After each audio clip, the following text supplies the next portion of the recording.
با سلام و درود خدمت شما همراهان عزیز. دوستان عزیز، امروز میخوام یه خورده نکات آموزشی راجع به ردیاب مالیک 369 رو با شما در میون بذارم. عزیزان، همونطور که میدونید قبلا هم گفتم، این ردیاب اصلا واکنشی به فلزات جدید، یعنی منظورم از فلزات جدید فلزاتی که سطح زمین باشه، از خاک بیرون اومده باشه، اصلا هیچ واکنشی به اونا نداره. حتما باید فلز سالا تو زمین بمونه تا بتونه میدان ایجاد کنه و این میدان اون فلزات رو میگیره. بس فرقش با این ردیابای توی بازار همینه که اونا همه چیز جدید رو میگیرن، شما ذرات بیشتری با اونا میگیری و یه جورایی بگم که بیشتر میتونه گیج کنه شما رو اون ردیابا، ولی این نه. این حتما باید هدف واقعی باشه، تو روش واکنش داشته باشه.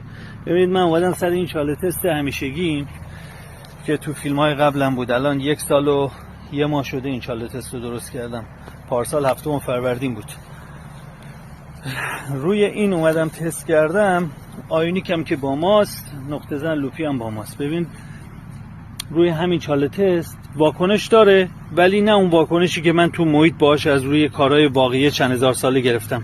خب روی این واکنش داره، ولی واکنش ضعیف، ولی خب عمقش هم داره دقیق میزنه. این چاله تست ما اگه یادتون باشه 0.5 متره و اینم تمیز رو 0.5 متر نشون میده. و حتی من اون برتر بغل اون درخت چند سال پیش یه اسبی رو دفن کرده بودن دوستان، و اونم وقتی من میذارم روی استخوان اونم میگیره، که اونم به شما نشون میدم که ببینید واکنشات چطوره.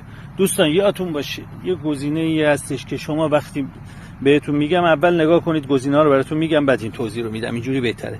ببینید گزینه‌های این ردیاب 2 تا گزینه طلا داره که اگه جایی خاصی طلا تست کنید حتما باید هر دوتا رو بگیره.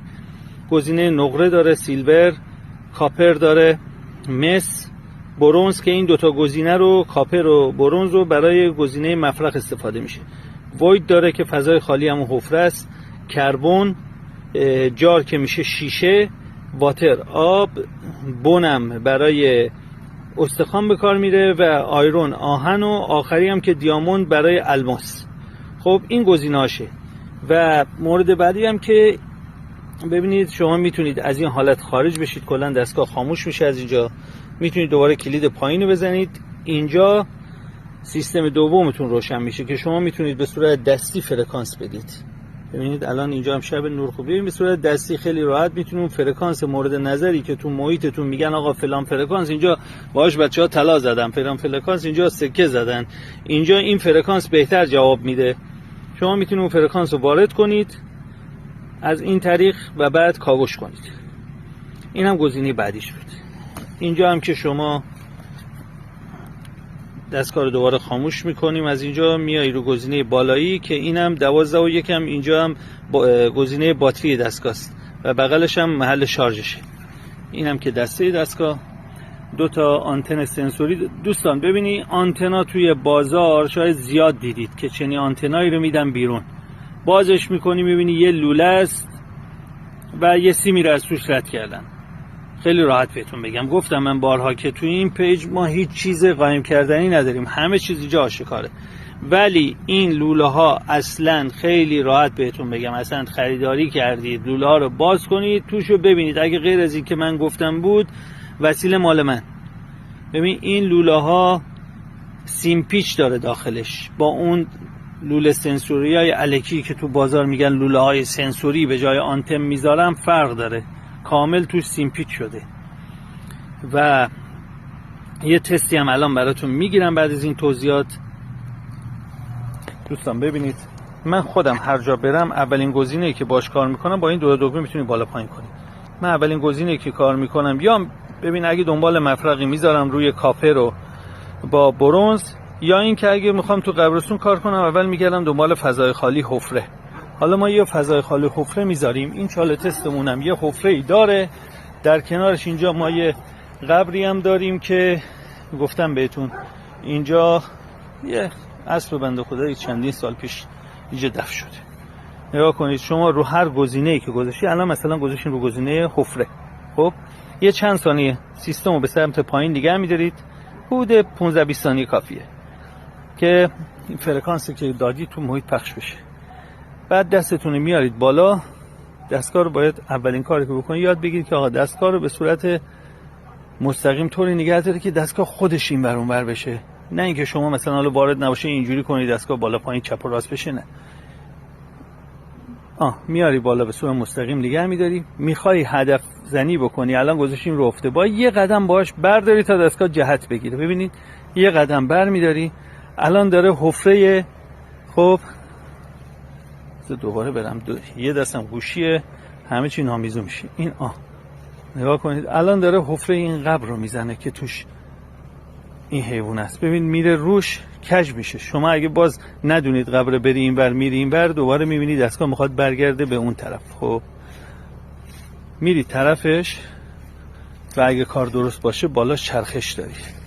نگاه کنید اینا چون که همه نیم متر به پایین نچرخی، دستگاه یه دور بیشتر نمیچرخه.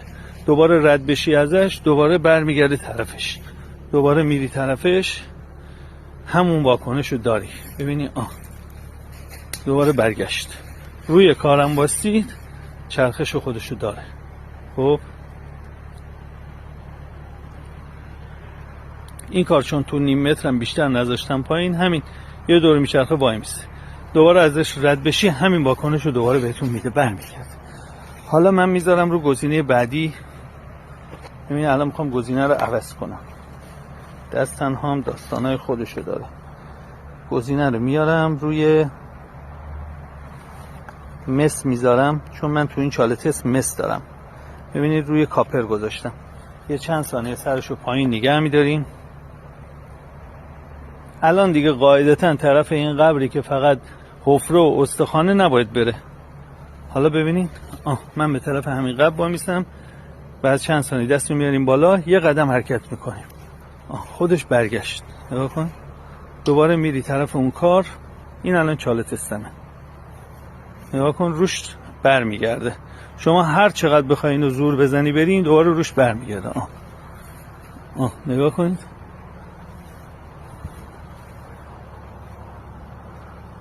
این چاله تست من نیم متر بیشتر نیست، این یه دور میچرخه وای میسته.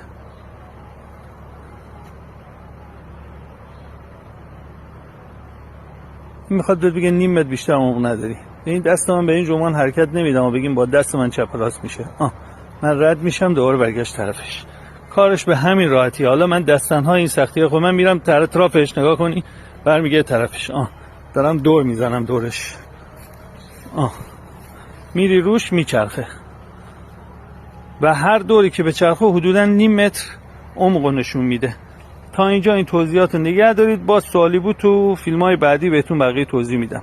دوستان واقعا ردیاب خیلی خیلی عالیه، واقعا ازش راضی هستم. تو همین مدت کوتاهی که چند ماهی که آورد به قول معروف تستاشی گرفتیم و تا آوردیم تو کار، خدایی خیلی کارهای خیلی خیلی خوبی رو جواب داده. حتی من ردیابا رو تو باد اصلا تست نمی کنیم. من یه کار خیلی خیلی واقعی رو توی بادم تست کردم، راحت جواب داده. نگاه کنید رد میشم، دوباره همین به همین راحتی کاراتونو میتونیم ببین. حالا من همینو نگاه کن، فیلم طولانی شد برای اینکه همه چیز بهتون بدونی که آقا من دارم همینجا کار میکنم. ببینید اینو میارم روی گزینه واتر، آب میذارم. خب قاعدتا چاله تست من که آب نیست، خب نباید برگرده طرفش. نگاه کنید ببین رفت طرف دیگه. حالا اون بر کجا ما چای آب داریم و چی داریم نمیدونم، اصلا دیگه اون چاله تست رو نمیبینه، داره محیط دیگر رو میزنه. ببین من به زور میخوام برم طرف چاله تستم، نگاه کنین نه اصلا داره ردش میکنه. میبینین همین سادگیه. دوباره به طرفش به زور، اصلا نه اونو کار نداره، میگه آقا برگرد اینجا رو ولش کن. موفق باشید دوستان. فیلمم حدود 10 دقیقه شد. امیدوارم که خستتون نکرده باشم. فقط توضیحاتی که دوستان خواسته بودن راجع به این ردیاب، خواستم یه چیزایی رو براتون آشکارسازی کنم. حالا یه تستی هم با آیونیکس F2 پرو تو همین محیط میگیرم که دوباره ببینید بعد یه سال این چاله تست آیونیک چقدر قوی داره رو این کار میکنه. شب خوبی داشته باشید. خدا نگهدارتون.